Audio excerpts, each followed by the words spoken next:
बिस्मिल्लाहिर्रहमानिर्रहीम। अस्सलाम वालेकुम नाज़रीन, मैं हूं साकिब बशीर। मेरे साथ मौजूद हैं मतीउल्लाह जान, एमजे टीवी और जुल्करनैन। इसके अलावा हमारे साथ जो है वो दीगर दोस्त भी मौजूद हैं उनके रूहानी तौर पे जिनके यूट्यूब चैनल पर आप जो है वो ये वीडियो जो है वो देख सकेंगे। हम बात करेंगे, सरफराज भी हैं, अदील सरफराज भी हैं, तो एक शख्सियत रूहानी तौर पर जो है उनको आप जब देखेंगे।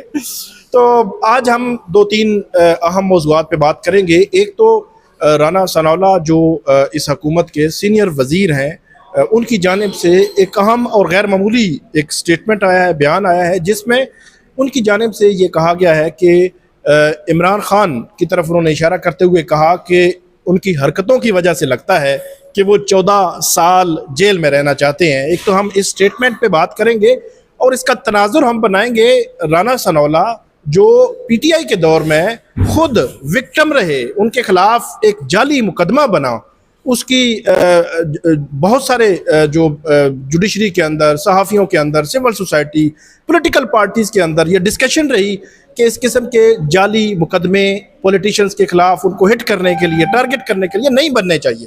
तो राना सनाउल्लाह जैसा पॉलिटिशियन ये बयान दे रहा है कि 14 साल ऐसे लग रहा है कि वो जेल में रहना चाहते हैं। इस पे हम तफसील के साथ बात करेंगे, क्योंकि इसके साथ ही कनेक्ट कर रही है 26वीं आईनी तरमीम, जिसके ज़रिए, जिस रस्ते के ज़रिए जो हुकूमत वक़्त है, एग्जीक्यूटिव है, उन्होंने पूरा कंट्रोल हासिल किया है जुडिशरी पर।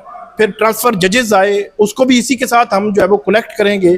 और इसी के अलावा इसी के साथ एक कनेक्ट करेंगे केस तोशा खाना 2 केस, जिस केस में 2 रोज़ कबल जो स्पेशल जज सेंट्रल हैं उन्होंने दौरान समात ये बात की और उन्होंने ये कहा कि आज के बाद इस केस की रोज़ाना की बुनियाद पर समात होगी। लेकिन हमने देखा कि रात को 12 बजे अचानक अगले दिन की जो समात थी वो कैंसिल कर दी गई। फिर जब जो G11 कॉम्प्लेक्स है वहाँ पे जब समात हुई तो 30 अगस्त का टाइम रखा गया, तो उसमें भी 2-3 दिन डाल दिए गए। तो ये इसको कैसे करेक्ट किया जा सकता है, क्योंकि ऐसे लग रहा है कि सितंबर में 190 मिलियन पाउंड केस की जो सस्पेंशन ऑफ सेंटेंस की दरखास्तें लगनी हैं, अगर मुमकिन तौर पर उनमें कोई रिलीफ मिलने का इम्कान हो तो ये भी कहा जा रहा है कि शायद तोशा खाना केस जो है वो तैयार किया जा रहा है। तो इस सारे का अहाता हम राना सनाउल्लाह साहब की स्टेटमेंट के तनाजुर में करने की कोशिश करेंगे। और दूसरा और अहम मौजू हमारा वो 9 मई के केसेस हैं, और 9 मई के केसेस में लाहौर, फैसलाबाद, इसके अलावा सरगोदा की अदालतों से फैसले आ रहे हैं। तकरीबन 15 के करीब पीटीआई के पार्लियामेंटेरियंस, उनको सजाएं हो चुकी हैं, नाहल हो चुके हैं, डी सीट हो चुके हैं। ज़िमनी इलेक्शंस के हवाले से वो अपनी कानूनी जंग जो है वो लड़ रहे हैं, और जो अपोजिशन है कौमी असम्बली में वो सुकड़ती जा रही है। तो आज 9 मई के ही जना हाउस केस में जो अलीमा खानम है, उनके बेटे, उनके साहबजादे इमरान खान साहब के भांजे, उनकी पेशी थी। उनका 5 दिन का रिमांड लिया था लाहौर पुलिस ने, और उसके बाद उनको आज पेश किया गया। और उस प्रोसीडिंग के दौरान क्या हुआ, जज साहब ने डिक्लाइन कर दी मज़ीद फिजिकल रिमांड की जो लाहौर पुलिस की दरख्वास्त थी। लेकिन उस प्रोसीडिंग के दौरान 2 अहम नुकात और 2 अहम पॉइंट्स हमारे सामने आए, उस पर हम बात करेंगे। जी मतीउल्लाह जान साहब, सबसे पहले आपसे शुरू करते हैं। राना सनाउल्लाह साहब ने जो स्टेटमेंट दिया है उस पर आप अपना पॉइंट ऑफ व्यू दीजिएगा। मैं 1 लाइनर सिर्फ उसको हिंट कर देता हूँ कि राना सनाउल्लाह साहब गोया के ये कह रहे हैं कि इमरान खान साहब 14 साल जेल में रहना चाहते हैं, तो गोया के वो ये कहना चाह रहे हैं कि अदालत हो, चीफ जस्टिस हो, जज हो, छोटी अदालत हो, बड़ी अदालत हो, ये अदालतें, ये जज, ये 30 लाख की तनख्वाहें, ये किसी काम की नहीं है। अगर ये फैसला कर लिया गया कि इमरान खान को जेल में ही रहना है तो फिर 14 साल उनको जेल में रहना पड़ जाएगा। इसको आप कैसे देखते हैं, और राना सनाउल्लाह के साथ जो कुछ हुआ था उसका तनाजुर भी ज़हन में रखें। जी बहुत शुक्रिया साकिब बशीर। पहली बात तो यह है कि हमें इसका पस मंज़र जानना बहुत ज़रूरी है। आपको पता है कि राना सनाउल्लाह साहब ने ये जो बात की है उसका पस मंज़र वो ट्वीट है जो हाल ही में बानी पीटीआई इमरान खान ने उनके ट्विटर हैंडल से, एक्स के हैंडल से जारी हुई है। बड़ी तवील ट्वीट थी, 2 ट्वीट्स थी। एक तो फील्ड मार्शल का उन्होंने नाम लेकर वो ट्वीट की, और दूसरा अली मीन गंडापुर से कहा कि वो सुप्रीम कोर्ट में जाके आइनी दरख्वास्त जो है वो दायर करें ताकि अडयाला में उनकी मुलाकातें हो सकें। तो जो पहली ट्वीट है वो यकीनन काफ़ी सख्त ज़ुबान उसमें इस्तेमाल की गई थी और राना सनाउल्लाह और चंद दीगर सियासतदान बल्कि ख़ुद PTI के कुछ कायदीन जो हैं वो थोड़ा सा वो हैरान हुए थे इस बात से कि इस तरह की सख्त ट्वीट जो है इमरान खान की तरफ से आई है, और वो भी एक ऐसे मौके के बाद कि जब एक तवील अरसे बाद अडयाला जेल में 4 घंटे की मुलाकात की इजाज़त भी दी गई और PTI के कारकुन बड़ी तादाद में अडयाला जेल के बाहर भी उन्हें आने की बज़ाहिर इजाज़त भी दी गई। तो ये उसका पस मंज़र था। अब ये जो उनका कहना है कि 14 साल तक जेल में रहने का उनका प्लान है, ये बात यकीनन काबिल एतराज़ है, क्योंकि अगर वो ये बात कर रहे हैं तो इसका मतलब ये है कि बज़ाहिर जो ट्वीट इमरान खान ने की है वो एक ऐसा जुर्म है जिसमें 14 साल की सज़ा हो सकती है। मगर हम देखते हैं कि इमरान खान उसमें या दीगर केसेस में या दीगर केसेस जो भी है रिहा नहीं हो सकता। मगर मेरे ख्याल में ये रद्द-ए-अमल उस ट्वीट का है बेसिकली। मगर उनको कहना ये चाहिए था कि ये जुर्म है, ये जो ट्वीट है। मगर फिर देखें तो ऐसी ट्वीट तो इमरान खान पहले कई बार कर चुके हैं और तसलसल से कर रहे हैं, और अगर कोई ऐसा जुर्म था तो वो पहले ही उनके खिलाफ कुछ ना कुछ इस ट्वीट्स पे भी कोई कार्रवाई हो जाती। मगर ऐसी चीज़ नहीं है, क्योंकि मुझे ये लग रहा है कि हुकूमत को भी अंदाज़ा है और ताकतवर इदारों को भी अंदाज़ा है कि अल्टीमेटली ये मुकदमात जितने भी बनाए हैं अभी वो भी नहीं समेटे जा रहे, तो हम नया मुकदमा बना के क्या हासिल करेंगे। तो अब वो मज़ीद मुकदमात की हद तक तो मुझे लगता है इस्टाब्लिशमेंट ने बज़ाहिर एक ज़हन बना लिया है कि अब मज़ीद मुकदमात नहीं बनाए जाएंगे। अच्छा, दूसरी बात यह है कि राना सनाउल्लाह की तरफ से ये कहना कि 14 साल की कैद हो सकती है। राना सनाउल्लाह ये बात इसलिए कह सकते हैं कि जिस झूठे मुकदमे में उनको फंसाया गया था और उनकी गाड़ी से हेरोइन बरामद की गई थी, उसमें भी 25 साल तक की कैद हो सकती थी, सज़ाए मौत भी हो सकती थी, उम्र कैद के अलावा सज़ाए मौत भी हो सकती थी। मगर क्या हुआ फिर, वो मुकदमा में उनके सामने है और वो जो सज़ा थी वो भी राना सनाउल्लाह को पता है कि अगर होती तो किन हालात में होती, किसके कहने पे होती। ये वही जजेस हैं, वही अदलिया है, वही निज़ाम इंसाफ है, निज़ाम अदल है जो इस वक्त इमरान खान से मुतल्लक जो है सरगर्म है। तो राना सनाउल्लाह एक लिहाज से ठीक कह रहे हैं कि जिस तरीके से उनको जो है उम्र कैद की सज़ा हो सकती थी, इसी तरीके से अब इमरान खान भी एक किस्म का फंस गए हैं। वो ये कहना नहीं चाह रहे कि इस ट्वीट के जुर्म की सज़ा 14 साल है, वो ये कहना चाह रहे हैं कि जो सज़ा दिलवाना चाहते हैं वो बगैर जुर्म के भी दिलवा सकते हैं, और इस तरह की बयानबाजी से वो 14 साल की सज़ा किसी भी और मुकदमे में भी इमरान खान को दिलवाई जा सकती है। मेरे ख्याल में एक हुकूमत के मुशीर या वफाकी वज़ीर के लेवल का बंदा जो है उसकी तरफ से ये बात कहना इस बात को साबित करता है कि अदालतें जो हैं वो एविडेंस की बुनियाद पे नहीं, शवाहिद की बुनियाद पे नहीं, बल्कि मुल्ज़म के सख्त रवैये की बुनियाद पे और हुकूमत के मतलब मर्जी के ख्वाहिश मर्जी और मंशा के मुताबिक सज़ाएं सुना रही हैं। और उसकी एक मिसाल जो है वो देख लें आप, ये जो 9 मई के मुकदमात में 10-10 साल कैद का बाटा रेट है और सैकड़ों की तादाद में कारकुनों को वो मैं सुन रहा था कि वो कहते हैं कि जो मिलिट्री कोर्ट्स को हम कोई जो है वो ये नहीं कहते कि मिलिट्री कोर्ट्स में सिविलियंस के ट्रायल चलने चाहिए, लेकिन जिनको मिलिट्री कोर्ट्स में सजाएं हुई हैं उनमें 40 लोग रिहा हो चुके हैं। कुछ की 2 साल 3 साल सजाएं थी, वो 3 साल वाले भी करीब लगे हुए हैं जिनकी मुकम्मल होने के बाद वो बाहर आ जाएंगे। तो यहाँ तो 10-10 साल सजा है और अपील में जो सस्पेंशन होती है वो 10 साल या 14 साल की सस्पेंशन होने के कम इम्कानात होते हैं। तो आप देख लें, अगर ये बयान अगर कोई आप अंदाज़ा करें बरतानिया या अमेरिका का कोई हुकूमती अहदेदार देता तो वो अब तक इस्तीफ़ा दे चुका होता है। इस बयान के ऊपर इतना तूफान आता नहीं, इस्तीफ़ा तो कहाँ मतलब ये कौन सी बात है, वो तो इस्तीफ़े असूलों पे दिए जाते हैं, मगर उस सूरत में कि ओहदों पे भी असूलों के जी नहीं वो उसूल भी उस वक्त याद आते हैं जब उनके साथ कुछ राना सनाउल्लाह के साथ कुछ हुआ था तो उनको उसूल याद आ गया था, लेकिन अब उनको उसूल शायद जो है वो अच्छा। राना सनाउल्लाह की बात जो मैं समझाऊं, असूलों की वसूली हो चुकी है। राना सनाउल्लाह साहब की जो बात मैं समझाऊं जाती तौर पे, वो जनरली एक बात कर रहे हैं कि इमरान खान 1 साल 2 साल बाद नहीं बल्कि 14 साल बाद या 10 साल या 12 साल के बाद बाहर आना चाहते हैं। वो स्पेसिफिक केस स्पेसिफिक उसकी बात शायद नहीं कर रहे और वो उनका सख्त रवैया है, उस रवैये की तरफ इशारा कर रहे थे। तो फिर बात वही है कि जो भुट्टो का केस था 40 साल पहले जो कुछ उस केस के साथ हुआ, तो क्या आज के जो केसेस हैं क्या fairness, fair trial, article 10A वो सारी चीज़ें आज नहीं देखी जानी चाहिए। और पीपल्स पार्टी हुकूमत में है, नून लीग हुकूमत में है, ये खुद कल रोना रोते रहे हैं कि हमें फेयर ट्रायल नहीं मिल रहा, तो आज उनके मुखालिफ बंदा जो जेल में है उनके उसके हवाले से इस किस्म की बातें जो हम की जा रही हैं। मैं ये बताऊं कि मुझे अफसोस इस बात का भी है कि राना सनाउल्लाह के अंदर मुझे छोटा सा एक फैसल वाडा भी नजर आ गया इस बयान से। ये वैसे ये वैसे राना सनाउल्लाह साहब एक बड़े सुलझे हुए सियासतदान समझे जाते हैं और उनको वाडा साहब के साथ मिलाने की जो नौबत आ गई है, ये बयान फैसल वाडा साहब अगर ये बयान देते ना तो किसी को कोई हैरानी ना होती। वही ना, राना सनाउल्लाह जैसा बंदा जो कि वोटों से वो जी नौबत आ गई है, वो आता है जो इलेक्शन लड़ता है, जो यार मती साहब वो सेनेट के लिए नामजद हो रहे हैं, थोड़ा सा उनको भी तो हाँ सेनेट के लिए उनके नॉमिनेशन पेपर एक्सेप्ट हो गए हैं, मतलब ये एक थोड़ा सा उनको भी तो मतलब करे ना यार मार्जिन। फिर राना सनाउल्लाह साहब का जो रुतबा है वो बढ़ गया है। अब देखिए 9 मई राना सनाउल्लाह डेरे पर हमले के केस में भी उन्होंने 75 बंदे टांग दिए हैं। अब वो भी घर में तो फौजी तंसीबात तो 75 बंदे। मैं फिर ये समझता हूँ कि राना सनाउल्लाह के घर पे हमला जो है वो इंतहाई गलत है, उसको जस्टिफाई नहीं किया जा सकता। मैं समझता हूँ किसी के घर पे हमला नहीं होना चाहिए। फौजी तंसीबात पे हमले से भी ज्यादा खतरनाक है, क्योंकि राना सनाउल्लाह के घर पे हमले का मतलब है कि सिविलियन, शहरियों और पूरी आवाम का कोई घर और चादर चारदीवारी महफूज नहीं। अच्छा मती भाई एक चीज़ राना साहब के स्टेटमेंट से पहले कानूनी एक बात करते हैं। हमला तो ये तो हम इखलाकी तौर पे कह रहे हैं कि वाकई किसी के घर पे नहीं होना चाहिए, प्राइवेट घर है, लेकिन एक प्राइवेट एंटिटी है, प्राइवेट प्रॉपर्टी राना साहब की हो, मेरी हो, आपकी हो, सबकी बराबर है, उसके ऊपर कोई मॉब आके अटैक करता है, उसकी मदई रियासत कैसे हो सकती है? वो तो फिर मैं मुतासरा फरीक हूँ तो मेरा प्राइवेट कंप्लेन है, मेरी केस बनता है, यहाँ पे पुलिस की मदईयत।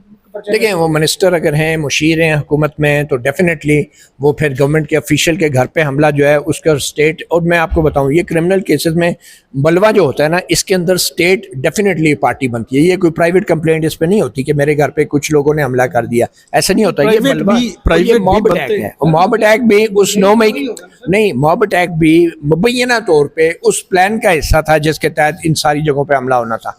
तो उस प्लान में स्टेट जो है वो फिर मरकजी फरीक बन गई। हम टेक्निकली बात कर रहे हैं, इसका कोई कानूनी ये डॉन न्यूज़ पे राना साहब ने ना कुछ 2-3 महीने पहले एक प्रोग्राम में उन्होंने एक बात की थी। उन्होंने कहा था इमरान खान तो जो है वो जब चाहे जो है वो बाहर आ सकता है, यानी कि वो सिर्फ हमें तंग करने के लिए अंदर बैठा हुआ है, जब चाहे 14 साल तक अंदर रह सकता है। अच्छा हाँ तो अच्छा उन्होंने तो गोया ये कि पहले ही कह दिया था कि यार वो तो हमें तंग करने के लिए अंदर बैठा है, वो जब चाहे माफी मांग के या वो तरीकाकार जो सबको आता है जिसके तहत लोग आए हुए हैं वो भी इख्तियार करके आराम से बाहर आते, वो सिर्फ अंदर बैठ के हमें तंग कर रहे हैं। अच्छा जुल्करनैन ये बताइएगा, जानिब से अब ये कहना कि जी ये इमरान खान के जो इरादे हैं लगता है कि 14 साल बाहर नहीं आना चाहता, तो वो दरअसल ये बता रहे हैं कि कोई अदालतों वाला खाता कोई नहीं है, आप मामला कहीं और सीधा करें तो आपके सारे काम सीधे हो जाएंगे। सारे काम सीधे हो जाएंगे। ये बताएं सर कि 2 सवाल है मेरे। एक तो अली अमीन गंडापुर सुप्रीम कोर्ट फिर आ गए एक दफ़ा, फिर जनाब पता नहीं पावर ऑफ अटॉर्नी पे साइन नहीं हुए। ये सबसे पहले तो ईरान को ये मामला था, हालांकि उनको हाई कोर्ट जाते तो हो सकता है हाई कोर्ट से भी ये रिलीफ मिल सकता था, लेकिन क्योंकि इमरान खान ने कह दिया सुप्रीम कोर्ट आ गए, इस केस का क्या बनेगा? नंबर 1 वो मुलाकात करना चाह रहे हैं। नंबर 2 इसी के साथ दूसरा एक मामला है, वो 4 मंथ में ट्रायल मुकम्मल करने का ऑर्डर किया था याह्या अफरीदी साहब ने। बहुत सारी सरगोदा, फैसलाबाद, लाहौर की अदालतों ने कर दिया। एक GHQ केस था ATC पिंडी का। अच्छा ATC पिंडी ने सिर्फ 2 समातें की हैं और जेल में, क्योंकि ट्रायल समातें होती नहीं है पिंडी जो कोर्ट में, लेकिन 2 समातें जेल में हुई हैं। ट्रायल तब आगे बढ़ता है जब जेल में समात होगी। तो ATC पिंडी ने बिल्कुल भी कंप्लाइंस नहीं की। तो इन दोनों सवालात के जवाब दीजिएगा। अच्छा सर, ये जो गंडापुर साहब का मामला है ना, यह साकिब भाई 184(3) में आए हैं गंडापुर साहब। हाँ। पहले तो ये जैसे मेरी और मती भाई की वीडियो में ये भी सवाल उठा था कि 184(3) का ये केस बनता कैसे, अवामी मुफाद का कैसे होगा कि एक बंदे ने अपने पार्टी लीडर को मिलना है। अब लीगली इसमें नहीं हो सकता कि जी मैंने इमरान खान से डायरेक्शन लेके सुबह चलाना है, जबकि कानून में ऐसी कोई गुंजाइश नहीं है। दूसरी बात ये कि गंडापुर साहब हाई कोर्ट में, आपको पता है आप भी हाई कोर्ट कवर करते हैं, कंटेम्प्ट की कितनी पिटिशंस वहाँ पड़ी हुई हैं, वो लगती नहीं है, फिक्शन नहीं होती। सुप्रीम कोर्ट में अब आप भी जाएँ, खान साहब तो लीगली टेक्निकली इतना नहीं समझते, आगे आएंगे तो मामला आ जाएगा वो आईनी बेंच में। वो अब आगे मीनुद्दीन खान साहब वगैरह बैठे होंगे, तो उन्होंने पहले वैसे ही एतराज़ रख किया उनके ऊपर। इससे पहले आपको याद होगा गंडापुर साहब ने एक पिटीशन की थी और वो सीधा पेश हो गए थे मंसूर अली शाह साहब के पास, उसके ऊपर भी एतराज़ लगा था, वापस हुई थी वो। आज तक दोबारा वो ना इंट्रा कोर्ट उस पर अपील आई जो आती है इन चैम्बर अपील, ना ही ये अब वो इन चैम्बर अपील आनी है। आया भी तो आईनी बेंच ने डील करना उसको, इधर से तो मिलना कुछ नहीं है। हाई कोर्ट में भी अब जैसे वो आप बात करती फैसल वावड़ा साहब की, तो हमारे एक दोस्त हैं हसन अयूब साहब, उन्होंने एक ट्वीट किया कल, वो भी मतलब गाय बगाए पैगाम को ना को उनकी तरफ से आता रहता है। वो कहते हैं कि ये जो कहा जा रहा है कि तोशा खाना की डेली बेसिस पे हेयरिंग हो रही है, वो खान को सजा देना चाह रहे हैं। वो कहते हैं जी कि आप पहले तो ये तय कर लें कि आप हाई कोर्ट सस्पेंड करेगी भी सदा, यानी वो तो नहीं करने लगी। उनका मुझे लगता है नामुमकिन है। नामुमकिन है। तो वो उनको जब एक तरफ पूरा इत्मीनान है सिस्टम के ऊपर, तो ये गंडापुर साहब इधर आए या उधर जाएं, तो जब रिलीफ नहीं मिलना तो नहीं मिलना। जैसे खान साहब की मुलाकातें नहीं करानी तो नहीं करानी, हाई कोर्ट 100 ऑर्डर भी दे दे, सुप्रीम कोर्ट 100 ऑर्डर दे दे, या अफरीदी साहब ने भरी अदालत में कहा था सलमान सफदर साहब को, आज आप जाएं बगैर ऑर्डर की आपकी मुलाकात होगी, वो नहीं हो सकी थी। तो जहाँ पे वो चीफ जस्टिस ऑफ पाकिस्तान के उधर ये हाल है, तो बाकी क्या इन्होंने करना है। अच्छा, एटीसी पिंडी ने कंप्लाइंस नहीं की। हाँ, एटीसी पिंडी के ऊपर आए अगर, तो देखें अब इनको एक प्ली मिल रही है या अफरीदी साहब को भी, और इनको वो कहते हैं जी देखो हमने डायरेक्शन किया, उनने केस सुना, ठीक है, उनने केस सुन के 4 महीने कंप्लाइंस के अंदर उन्होंने ऑर्डर कर दिया। अब आप कहते हैं रात को 2-2 बजे तक अदालतें लगी, वक्फे से चलना चाहिए। अब एक वक्फे से चलो, उसके ऊपर भी आप इतराज़ करेंगे। लेकिन चीज़ ये है कि जहाँ पे इमरान खान फिजिकली मौजूद है, उनकी मुलाकात होनी है वकला के साथ, उनकी मुलाकात होनी है फैमिली मेंबर के साथ, अगर ओपन ट्रायल ओपन कोर्ट का तकाज़ा पूरे करने काम अडयाल जेल के अंदर भी और जेल के बाहर भी तपा रहता है। दूसरे लफ्जों में आप ये कहना चाहते हैं, जब समातें होती हैं तो वो देखें, एक दिन आपने 4 घंटे की मुलाकात करी, अगले दिन फिर केस था, फिर आपने, क्योंकि इमरान खान ने कह दिया था कि कल सियासी कमेटी फैसला करके मेरे पास लेके आओ, तो हेयरिंग एडजर्न हो गई। अब 30 वो बताया जा रहा है कि जज साहब की तबीयत शायद जो है वो ठीक नहीं थी, सेहत ठीक नहीं थी, तो इसलिए वो हेयरिंग जो है नहीं हो सकी। अब 30 को अगर हेयरिंग होगी तो शायद इनमें से कोई अंदर ना जा सके। नहीं, 30 की हेयरिंग मेरे ख्याल में जाना पड़ेगा। उसकी वजह यह है कि जो अब रास्ता इमरान खान की लीगल टीम ने अपनाया, एक्चुअली यही रास्ता होता है। आप कोर्ट के सामने ये पॉइंट रखते हैं कि आपने फैसला करना है, हमें सजा देनी है, दे दें। हम तब तक ट्रायल का हिस्सा नहीं बनेंगे जब तक कि ओपन कोर्ट का जो तस्वर है कि जहाँ पे पब्लिक को, मीडिया को, फैमिली को, वकला को एक्सेस नहीं होगी, तब तक जो है वो हम इसका हिस्सा नहीं बनेंगे। तो यही बैरिस्टर सलमान सफदर ने कहा था, उसका ही असर हुआ, और मेरा ख्याल है 30 को भी जाने देंगे। मतीउल्लाह जान साहब, आपसे आप खुद कोर्ट जाते रहे जेल में, शुरू में आपको इजाज़त थी, तो आपको वहाँ पब्लिक बैठी तो नजर आती थी ना? जी, पब्लिक बड़ी मतलब हैरान कुन नजरों से वो हमें देख रहे हैं। खाना आए ना ही जनरल पब्लिक आई होती थी। General public. मती साहब, तोशा खाना 2 केस जज साहब ने कहा कि डे टू डे चलेगा, फिर समात नहीं हो सकती। अच्छा, एक सेकंड साकिब, आप अलीमीन गंडापुर जो सुप्रीम कोर्ट में आए हैं 1843 के तहत, मैं ये समझता हूँ कि वो अगर आए हैं तो एडवोकेट जनरल खैबर पख्तूनख्वा उनको असिस्ट कर रहे हैं। इसका मतलब यह है कि अलीमीन गंडापुर जो है बतौर अलीमीन गंडापुर PTI रहनुमा नहीं, बल्कि चीफ मिनिस्टर खैबर पख्तूनख्वा के तौर पे यहाँ पे पटिशनर हैं। और अगर वो चीफ मिनिस्टर खैबर पख्तूनख्वा के तौर पे यहाँ पटिशनर हैं, तो फिर 1843 के उस क्लॉज के तहत उनको आना चाहिए कि जहाँ पे सूबों के दरमियान या वफाक और सूबों के दरमियान जो डिस्प्यूट होता है उसके हल के लिए आप सुप्रीम कोर्ट में आते हैं। वो 184 इसके तहत सूबों के दरमियान डिस्प्यूट हो या वफाक या सूबे के दरमियान डिस्प्यूट हो, तो डायरेक्टली सुप्रीम कोर्ट में 184(1) के तहत आप आ सकते हैं। तो मैं ये समझता हूँ कि 184(3) जिसमें पब्लिक इंटरेस्ट की बात आ जाती है, कोई भी पॉलिटिशियन आ सकता है, उसकी बजाय ये ऑफिशियली सूबों के दरमियान इसको डिस्प्यूट कंसिडर किया जाना चाहिए। और डिस्प्यूट है भी, एक सूबे की एक पार्टी की हुकूमत है, उस पार्टी का जो हेड है, सरबराह है, वो जेल में है, और उस सूबे की हुकूमत ये चाहती है कि उससे मशवरा करके वो अपने हुकूमत के मामलात चलाए, और सूबे की हुकूमत को, उसके वज़ीर आला को रसाई नहीं दी जा रही उसकी पार्टी के हुक्मरान जमात के सरबराह से मुलाकात की, तो that is a dispute between provinces, inter provincial भी है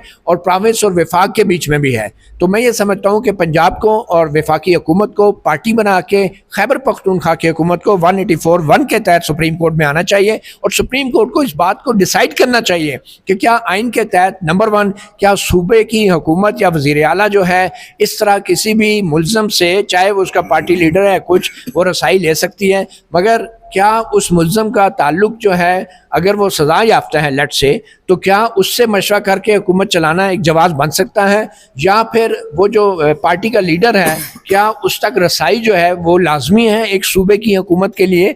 जो भी मामला है इसको तशरीह करें, आइन के मुताबिक इसका फ़ैसला करें, लेकिन महज मुफाद आमा के तहत आ जाना और फिर मामला अगर आइनी बेंच के सामने जाना भी है, तो मेरे ख्याल में ये 184(1) के तहत जाना है। आई डोंट नो 26वीं आइनी तरमीम के बाद 184(1) के तहत जो है ये मामलात आइनी बेंच के सामने जाएंगे या रेगुलर बेंच के सामने? मेरे ख्याल में ये रेगुलर आइनी बेंच में ही वो उन्होंने रखा हुआ जाएगा, क्योंकि वो उसे सूबों के तनाज़े पैदा भी करने थे।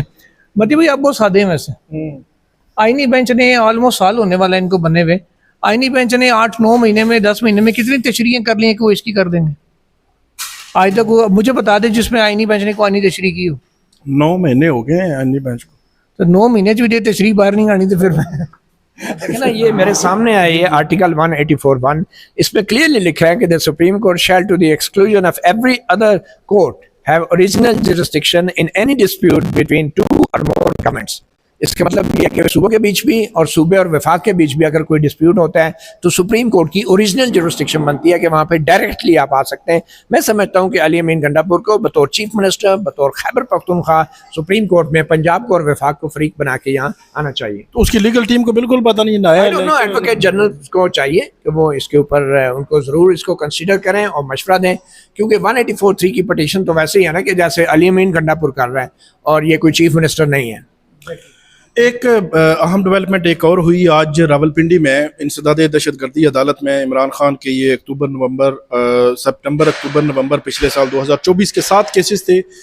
जिस वक्त सुप्रीम कोर्ट से 8 केसेस में ज़मानत हुई थी तो एक बहस चल पड़ी थी कि एक केस 190 मिलियन पाउंड केस बच गया है, लेकिन 7 केसेस वो भी थे जिनकी तरफ शायद पीटीआई की लीगल टीम का भी ध्यान नहीं था। तो आज इमरान खान की जमानतें जो है वो उन केसेस में दायर की गई हैं। 190 मिलियन पाउंड केस अभी लगा नहीं है। आगे बढ़ते हैं मती साहब, आज लाहौर में जना हाउस जो केस है उस केस में आज जो शेर शाह है, इमरान खान के भांजे हैं और अलीमा खान के बेटे हैं, उनको पेश किया गया और जो पुलिस है उसने कहा 30 दिन का रिमांड चाहिए। नंबर 1 पुलिस ने कहा जी डंडा हमने बरामद कर लिया है। मतलब 27 माह के बाद ये बहुत बड़ी कामयाबी है। ये पंजाब हुकूमत की कामयाबी आप समझेंगे, पंजाब पुलिस की है या वफाकी हुकूमत की, मतलब शहबाज शरीफ साहब की भी कामयाबी बनती है कि डंडा बरामद कर लिया गया है। 27 माह के बाद डंडा बरामद कर लिया गया है और से तो मदद नहीं ली उन्होंने। हाँ, ये मतलब देखना पड़ेगा। तो इसके अलावा उनका फोटोग्रामेट्री टेस्ट करवाया है शेर शाह का। फोटोग्रामेट्री टेस्ट ये होता है कि वीडियो में नजर आने वाला बंदा जो है वो वही है जो नजर आ रहा है या उसमें कोई एडिटिंग तो नहीं है। इसके अलावा जो पुलिस है उसकी जानिब से कहा गया कि उनके सोशल मीडिया अकाउंट्स की तफसीलात हमने कलेक्ट करनी है अभी, और इसलिए उन्होंने कहा कि हमें और उनका मोबाइल फ़ोन और मास्क, उनका मास्क भी हमने अभी उनसे रिकवर कराना है।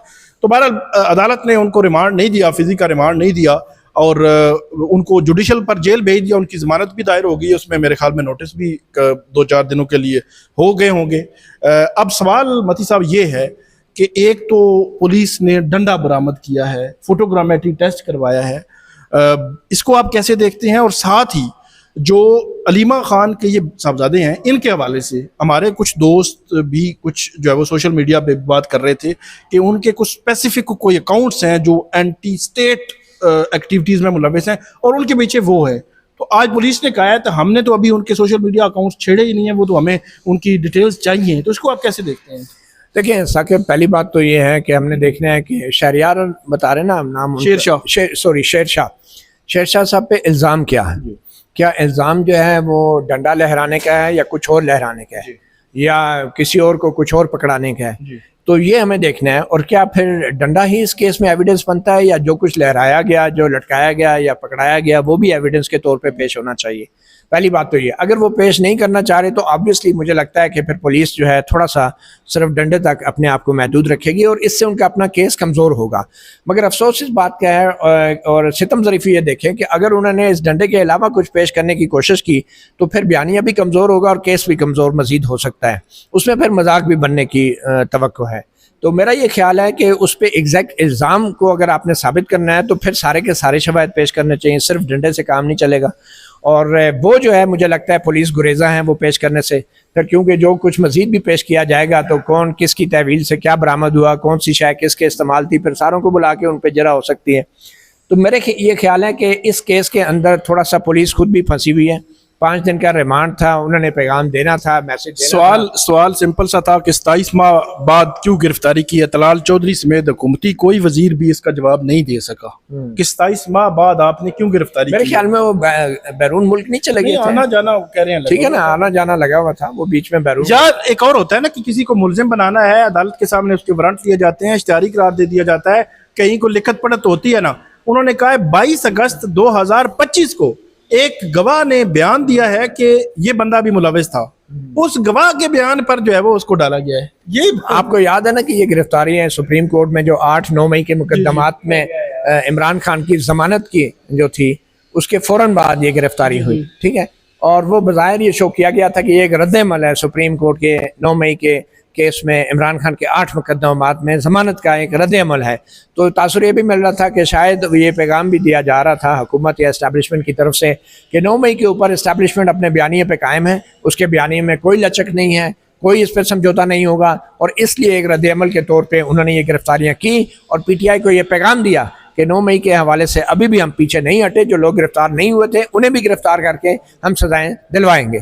तो अब देखें 5 दिन के रिमांड के बाद अब जो उनके खिलाफ केस बना है, मुझे तो ये लगता है कि इससे मुताल्लिक मेरे ख्याल में ये वही है ना कि जो हसन न्याजी जो है, जी उनके साथ के बेटे के साथ वीडियो में पाए गए थे और उन पर भी जो इल्ज़ाम था वो आपको पता है फौजी अदालत में उनको सजा भी हो चुकी है। मालूम नहीं फौजी अदालत में वो सारे शवाहिद पेश हुए कि नहीं, मगर फिर भी बात यह है कि इनके खिलाफ क्या शवाहिद पेश होंगे ये भी अब देखने की बात है कि हसन न्याजी के केस में उनको 10 साल कैद की सजा हो चुकी है और 27 महीने के बाद अब इनको जो आप कह रहे हैं गिरफ्तार किया जा रहा है, तो ये कितना मजबूत केस है? क्या ये ओरिजिनल एफआईआर में नॉमिनेटेड थे? ये अब मुझे फैक्चुअली इसका मेरा नहीं ख्याल वो अगर ओरिजिनल में थे 22 मुझे जो बताया गया है, जो बैरिस्टर तैमूर मलिक हैं जो कमरे अदालत में मौजूद थे, उन्होंने कहा है कि 22 अगस्त को मतलब जिस दिन उनका भाई जो है वो गिरफ्तार होकर पेश हुआ था, उसी दिन किसी और मुलजिम ने को बयान दिया, तो उस बयान की रोशनी में इसकी गिरफ्तारी ज़िम्नी बयान की रोशनी में हुआ। तो बहरहाल मैं तो ये समझता हूँ कि ये कोई ड्यू प्रोसेस नहीं है, ये बड़ा ही एक मेलाफेडे प्रोसेस है। और अगर आप ये देखें कि अगर किसी शख्स को आप जुर्म करते देखते भी हैं, हत्ता कि साकिब आपको भी पता है दुनिया का ये एक असूल है कि अगर कोई जज भी किसी को कत्ल करते देख ले ना, तो वो जज वहाँ खड़े खड़े उसको सजाए मौत नहीं सुना सकता और वो जज वो केस सुन ही नहीं सकता। मतलब इस हद तक सख्ती है ड्यू प्रोसेस के लिए कि अगर आप अपनी आंखों से जज भी देख ले तो अदालत उसको सिर्फ जज के गवाही के ऊपर सजाए मौत नहीं सुनाती। जज वो केस नहीं सुनेगा, जज कटहरे में खड़ा होगा, गवाही देगा, जिरा होगी, दीगर शवाहिद होंगे, फॉरेंसिक होगी, लैब रिपोर्ट्स होंगी, तब जाके उसको सजाए मौत होगी कि इसने कत्ल किए, बावजूद इसके कि सारी दुनिया भी इसको क्यों ना देख ले। तो बात यह है कि ये जो आपने गिरफ्तारी डाली है 27 महीने के बाद, इसको फिर साबित करने के लिए ये सारा ड्यू प्रोसेस तो पूरा करना पड़ेगा ना, चाहे वीडियो में भी है, वीडियो में नजर भी आ रहे हैं अगर, तो भी आपको वो चीज़ें वीडियो समेत जो है अदालत में साबित करनी होगी। सारा झगड़ा ही यही है 9 मई के केसेस में कि यकीनन देखिए 70% लोग जिनके ऊपर इल्ज़ाम है, मैं समझता हूँ कि वो शामिल भी होंगे, लेट से मान भी लिया, लेकिन उनको उस वक्त तक सजा नहीं दी जा सकती जब तक शवाहिद के साथ उनका ये जुर्म साबित ना हो जाए, चाहे वो सीसीटीवी हो, चाहे उनका सोशल मीडिया अकाउंट्स हो। और जहाँ तक सोशल मीडिया अकाउंट्स का ताल्लुक है, उसमें क्या वो तो पब्लिक है, वो तो पुलिस देख रही है और वो ये तो नहीं कह रहे कि ये मैंने पोस्ट नहीं की, ये मेरा पिक्चर नहीं मैंने डाली, ये मैंने पैगाम नहीं दिया। वो अगर डिसऑन करते हैं फिर जब वो मान रहे हैं तो फिर आपको मज़ीद यही जज ने भी यही लिखा है। और बहुत शफाफियत की आप बात कर रहे हैं। आजकल तो पंजाब के फैसले आ रहे हैं, आपने खुद पढ़े हैं, अब दोनों ने बैठ के पोस्टमार्टम किए हैं, हम लोगों ने भी फैसले रिपोर्ट किए हैं, ये सारा प्रोसेस आपको उसमें कहीं नजर आया? उसमें जो आजकल तो पंजाब में सीसीडी का ज़माना है, तो सीसीडी के असरात हमें अदालतों में भी नज़र आने शुरू हो गए हैं। उसकी एक वजह है, आखिरी बात करेंगे कि उसकी एक वजह है कि जो फैसलाबाद लाहौर की ATC कोर्ट्स ने ये फैसले दिए हैं। अच्छा, मैंने ये चीज़ें कुछ जजेस थे जो डिस्ट्रिक्ट जुडिशरी के, उनसे डिस्कस किया। मैंने कहा कि इस किस्म के केस में आप क्या करते हैं जब आपके सामने एक गवाह आता है, वो गवाह 10 बंदों के खिलाफ गवाही देता है, आप ये कहते हैं 2 के खिलाफ गवाही झूठी है इसकी और 8 के खिलाफ गवाही जो है वो इसकी सच्ची है। वो कहते हैं बिल्कुल उसकी गवाही नहीं तस्लीम की जाती, उसकी 2 के खिलाफ झूठी है ना, तो 8 पर भी मशकूक तस्वर होती है। अदालती ये मतलब लॉ है, सेटल लॉ है। 2019 की कोई जजमेंट का को हवाला दे रहे थे जस्टिस आसिफ सईद खोसा की कोई जजमेंट। तो सूरत हाल ये है कि फैसलाबाद से लेकर लाहौर से लेकर सरगोदा तक फैसले ये आ रहे हैं और पार्लियामेंटेरियंस को, सिटिंग जो अपोजिशन लीडर हैं जिनकी मौजूदगी भी नहीं थी, कि आप 2-3 की हद तक जो है वो उन्हीं गवाहों को तस्लीम कर रहे हैं कि ये सच्चे हैं, झूठे हैं। और बाकी 8-10 की हद तक कह रहे हैं कि नहीं, ये जो है वो गवाही जो है वो इनकी तस्लीम की जा सकती है। मतलब फवाद चौधरी, जैन कुरैशी, शाह महमूद कुरैशी, मैं ये नहीं कह रहा कि उन्होंने डिफेंस दिया है तो उनको भी लटकाना चाहिए, लेकिन उनकी हद तक तस्लीम कर लिया, बाकियों की हद तक तस्लीम नहीं किया। जरताज गुल ने गवाह पेश किया उधर डीजी खान से, उसके गवाह को तो तस्लीम उन्होंने नहीं किया, उन्होंने कहा नहीं जी आपका बनता नहीं है, CDR या इस किस्म की बाकी चीज़ें। तो ये वो चीज़ें हैं जो जब हाई कोर्ट्स में या सुप्रीम कोर्ट में ये केसेस जब आएंगे, ट्रायल कोर्ट्स के फैसले खुलेंगे, ये सारी फाइलें खुलेंगी, तो मेरे ख्याल में फिर शर्मिंदगी का सामना करना पड़ेगा। आप ये देख लें कि ये जो अदालती अमल आप बता रहे हैं और जिस ड्यू प्रोसेस की मैं बात कर रहा हूँ, इसकी इतनी खिलाफ वर्जी हो रही है कि खुद पुलिस का महकमा जो है अब अदालतों पर एतबार नहीं करता। और यही वजह है कि जो आपने नाम लिया CCD का, मैं तो समझता हूँ ये क्राइम कंट्रोल डिपार्टमेंट नहीं है, ये कंट्रोल्ड क्राइम डिपार्टमेंट है। मतलब कि जो काम गवर्नमेंट्स करती है ना उनको कंट्रोल्ड एक्टिविटी कहते हैं। तो ये कंट्रोल्ड क्राइम डिपार्टमेंट है, ये वो डिपार्टमेंट है जो क्राइम कर रहा है बज़ाहिर, क्योंकि अभी तक तसलसल से पुलिस मुकाबलों की जो खबरें आ रही हैं, हाई कोर्ट में जस्टिस आलिया नीलम चीफ जस्टिस ने एक केस में नोटिस दिया, आप फाइल लेके बैठ गए, दोबारा वो केस लगा ही नहीं है। IG से रिपोर्ट तलब की थी, वो रिपोर्ट क्या हुई? पंजाब के IG को जो तलब किया था, क्या हुआ उस रिपोर्ट का? लोग हर रोज मारे जा रहे हैं, इसका मतलब है मानती नहीं है, वो कहते हैं जी वो अपने साथी की फायरिंग से ही मारा गया। देखें ये साथी जो है ना उनको पुलिस में भर्ती कर ले। जाते जाते एंड में एक सवाल है, फर्ज करें तमाम एविडेंस शेर शाह के खिलाफ पेश हो जाता है, सारे एविडेंस आ गए, कोई चीज़ छोड़ी नहीं पुलिस ने, और फ्रांसिक भी हो गया, सब कुछ हो गया, और वो सजा से एक दिन पहले या 1 घंटा पहले प्रेस कॉन्फ्रेंस करके इमरान खान से लगी तैयार कर लेते, कहते जी मैं मामे नू आग करता हूँ। बड़ा अहम सवाल है वैसे। बिल्कुल जी, मेरे ख्याल में तो मामा बहुत खुश होगा। और शेरशाह को जो है वो आज़ादी भी मिल जाएगी, जमानतें भी हो जाएगी। नवाज शरीफ साहब की मीटिंग की भी कोई खबर है यार, वो ज़ुल्करनैन साहब से लेना क्या हुआ है? सर उसमें नईम अशरफ भट्ट साहब जो हमारे बड़े ज़बरदस्त लाहौर के इन्वेस्टिगेटिव रिपोर्टर हैं, उन्होंने स्टोरी दी है। वो कहते हैं कि शहबाज शरीफ साहब ने और मरीम नवाज साहिबा ने ब्रीफ किया उनको कि जी बड़ी छांगा गली, सर छांगा गली, ठंडी गली में, उन्होंने कहा जी बड़ा बेहतरीन मामला हमारे चल रहे हैं। मियाँ साहब ने कहा जी ठीक चल रहे हैं, कंटिन्यू रखो, फिर की मौत पे था। बड़ी बात है, मतलब फैसले मियाँ साहब के बारे में कहा था कि बड़ी शदीद मुजामत, मियाँ साहब गुस्से में आ गए हैं, तो सिटी लीक करते रहते हैं, थोड़ी सी प्रेशर में। वो आप क्या लफ्ज़ इस्तेमाल करते हैं, लास्टिक का पजामा? वो असल ने वो सबसे पहले इधर सुप्रीम कोर्ट में ये लफ्ज़ इस्तेमाल किया था। वो यही था कि नवाज शरीफ साहब को ऐसा उन्होंने नतीजा दिया है, मानसेरा से फारग करके लाहौर से देखें कि वो एक ऐसा लास्टिक का पजामा है कि वो किसी वक्त भी हल्का सा पकड़ के नीचे किया जा सकता है। तो वो बच्चे, आपने वीडियोस देखी होगी, बच्चे लास्टिक का पजामा पहन के एक साइकिल चला रहा होता है, पीछे उसे दूसरा धक्का दे रहा होता है, जो धक्का दे रहा होता है उसका लास्टिक का पजामा बार बार नीचे गिर जाता है। तो वो लास्टिक का पजामा संभालना बड़ा मुश्किल होता है। तो अगर आप दूसरी सरगर्मियों में पड़ेंगे ना तो फिर आपका लास्टिक का पजामा नीचे गिर जाएगा। तो आपको याद है मियाँ जावेद लतीफ़ ने मेरे ही एक प्रोग्राम में न्यू TV पे सहाफ़ी में कहा था कि उनको इलेक्शन के फौरन बाद जब उन्होंने रोला डाला कि मेरे हल्के की गिनती दोबारा कराएं, तो किसी ने बंदे ने उन्हें आके कहा कि फिर मियाँ साहब के हल्के की भी दोबारा गिनती होगी। तो प्रसाद पता उन्होंने क्या कहा मियाँ जावेद लतीफ़ से? उन्होंने ये भी कहा कि वो मुझे ब्लैकमेल करने की कोशिश कर रहा है। मतलब मियाँ साहब तो हल्का नहीं खोलना। मतलब अब आप समझ गए होंगे लास्टिक का पजामा। बहुत शुक्रिया मती साहब, ज़ुल्करनैन। आपको नादीन हम अपडेट करते रहेंगे, हमें फीडबैक दीजिएगा। अल्लाह हाफिज़।